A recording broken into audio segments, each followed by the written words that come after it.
L'Éternel Dieu Tout-Puissant a promis à Abraham, Isaac et Jacob de leur donner une terre promise, une terre où coulerait le lait et le miel, qui est en fait le pays de Canaan. Tout ce que tu vises aujourd'hui, tout ce dont tu disposes aujourd'hui, n'est même pas ce qui t'a été promis, mais ce qui a été promis à Abraham, Isaac et Jacob. Dis-toi, mon frère, ma soeur, que malgré le temps qui passe, il n'est jamais trop tard pour bien faire les choses. Je suis là aujourd'hui pour t'exhorter à donner ta vie à Jésus. Je suis là aujourd'hui pour t'exhorter à vivre une vie de sanctification. Je suis là aujourd'hui à t'inviter afin que tu vives dans la sainteté, pour t'exhorter afin que tu fuis le péché, que tu fuis toute forme d'impudicité. Je suis là aujourd'hui, mon frère, ma soeur, afin que tu puisses rendre grâce à Dieu pour tout ce qui t'arrive de bon dans la vie, comme tout ce qui t'arrive de mauvais dans la vie. Si tu n'as pas encore connu le bonheur, tant que tu vis, il y a de l'espoir. Tant que tu respires, il y a de l'espoir. Jésus a payé le prix à la croix pour nos péchés. C'est pourquoi chaque jour qui passe, tu dois rendre grâce à Dieu. Car toi, tu as la possibilité de faire encore de belles choses. Qu'importe le temps qui passe.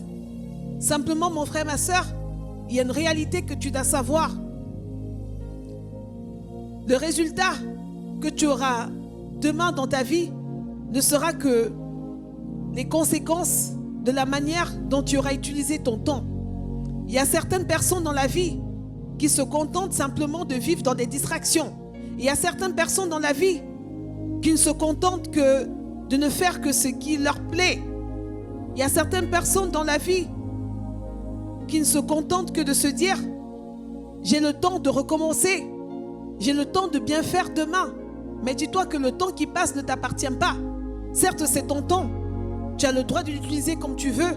Mais dis-toi que lorsque viendra un moment donné où tu auras un problème qui pourra te mener même à la prison, c'est vers Dieu que tu devras te tourner.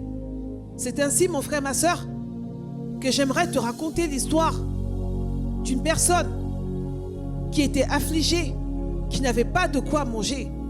Cette personne n'arrêtait pas de prier. Elle attendait, elle espérait. Elle se disait que la providence fera en sorte qu'elle ait quelqu'un ou qu'elle ait un contrat qui lui parvienne afin qu'elle puisse sortir sa famille des problèmes. Les mois passèrent ainsi parce qu'elle n'avait pas de quoi manger. Au final, elle se retrouvait au point où elle a perdu son emploi et où effectivement les comptes en banque étaient à sec. Elle se demandait comment allait-elle faire. Vous vous imaginez, pour un chef de famille, de se demander comment faire pour nourrir sa femme, comment faire pour nourrir ses enfants. C'est ainsi qu'elle eut un songe où un ange de Dieu lui a été envoyé et qui lui a dit qu'elle devait poser un acte particulier. Elle s'est réveillée, raconta ce rêve à sa femme. Et c'est ainsi que ce monsieur se mit à prier. Il prit un jeûne de 3 jours. Et dites-vous bien qu'au bout du jeûne de 3 jours, de manière spectaculaire, il y a eu un virement d'argent qui est arrivé sur son compte, sans qu'il n'ait fait aucun effort. Et c'est arrivé pourquoi? Parce que lorsque viennent des problèmes, ce n'est pas vers la famille que tu vas pleurer. Ce n'est pas vers la famille que tu vas te retourner. Ce n'est pas vers ton ami que tu vas te retourner. Ce n'est pas vers une personne charitable que tu vas retourner. Lorsque tu traverses des solutions, lorsque tu traverses des situations difficiles, c'est véritablement vers Dieu le Père. C'est véritablement vers Jésus-Christ, celui qui a la solution, vers qui tu dois te retrouver. C'est uniquement vers celui qui peut abreuver ta soif que viendra ta solution.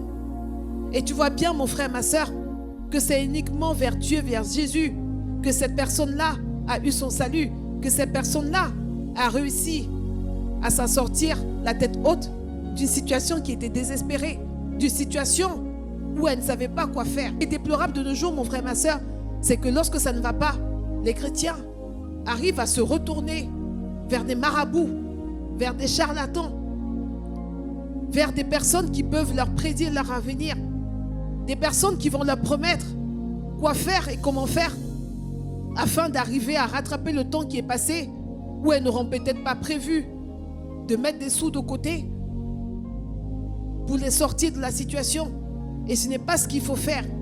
Lorsque tu ne sais pas quoi faire, lorsque tu n'as plus de solution devant toi, c'est uniquement vers Dieu le Père que tu dois te tourner. C'est uniquement vers la source que tu dois te tourner. Dans le jardin d'Éden, Dieu a béni l'homme et la femme de toutes sortes de bénédictions.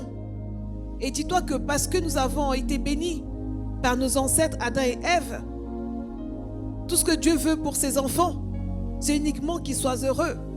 Dieu n'est pas content, il n'est pas heureux lorsque ses enfants sont affligés, lorsque ses enfants vivent dans les afflictions.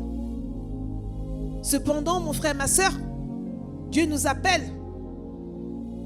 à nous tourner vers lui en premier lieu et à nous tourner tout le temps vers lui lorsque nous sommes en difficulté, que ce soit des difficultés même de couple.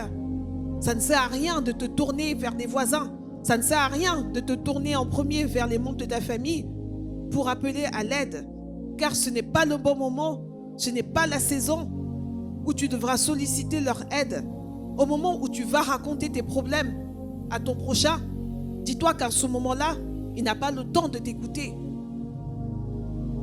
Son temps lui est précieux. C'est uniquement vers Dieu que tu dois te tourner.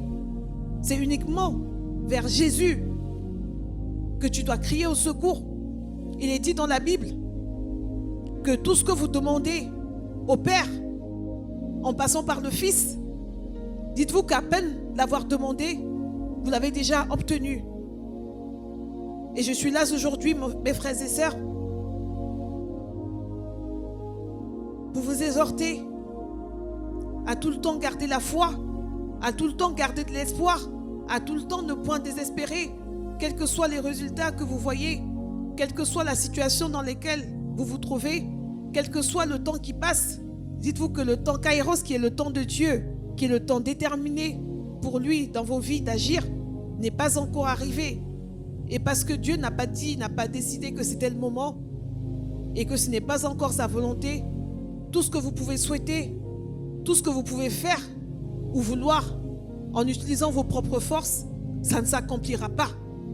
Car parce que Dieu n'est pas un homme pour mentir, ni un fils de l'homme pour se repentir. Ce qu'il dit, il le fera toujours. Il n'y a rien qui est impossible à Dieu, mon frère, ma soeur. Tu dois te répéter tous les jours. Rien n'est impossible à Dieu. Viens à lui d'un cœur sincère, d'un cœur honnête. Viens à lui car tu as véritablement envie de le connaître. Ne va pas à Dieu uniquement au moment où tu es dans les souffrances.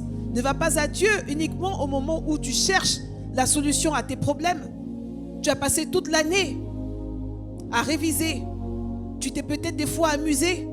Ce n'est pas à une semaine de tes examens que tu vas te rappeler qu'il y a Dieu le Père qui existe. Ce n'est pas à une semaine de tes examens que tu vas te dire que le temps chronos est en train d'arriver, qui va être la date exacte à laquelle tu dois passer tes examens pour commencer à faire des prières. Dieu doit faire partie intégrante de ta vie. Dieu doit être celui vers qui tu te tournes. Dieu doit être celui vers qui naturellement tu pries. Dieu doit être naturellement celui vers qui tu recherches le réconfort et non pas des charlatans. Il est dit dans la Bible, venez à moi, vous tous qui êtes fatigués et chargés, et je vous donnerai le repos. Pourquoi lorsque tu es affligé, tu ne te tournes pas vers le Père? Pourquoi lorsque tu es chargé, tu ne te tournes pas vers le Père? Pourquoi ne te tournes-tu pas vers Jésus? Il a la solution.